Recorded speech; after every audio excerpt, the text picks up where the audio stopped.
এই অসহায় চাচার ওষুধ কেনার টাকা নাই, আমাকে খবর দেয়। আমি চলে আসলাম এই বৃদ্ধ চাচার বাড়িতে। আমি আপনার একবার আইছি। আচ্ছা, ভালো হয়েছে, হ্যাঁ, ভালো হয়েছে। আমি এই ওষুধের আর্থিক সহযোগিতা কেউ করবো এরকম ভাব পরিস্থিতি নাই তো। বুঝছি বুঝছি বুঝছি। এখন আমার পক্ষ বড় থেকে আমি যদি একবার আইছি, আমার পক্ষ থেকে কিছু টাকা দেওয়া যায়। হ্যাঁ, নিন, এটি দিয়ে গেলাম।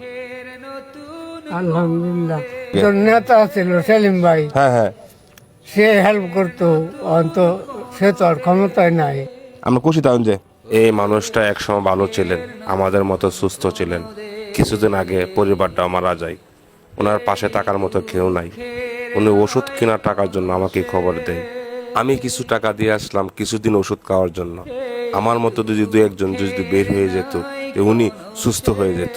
সবাই ভিডিওটা শেয়ার করে হৃদয়বান ব্যক্তির কাছে পাঠিয়ে দেন, যেন উনি আমার মতো যেন আরো চিকিৎসার টাকা যেন পাই।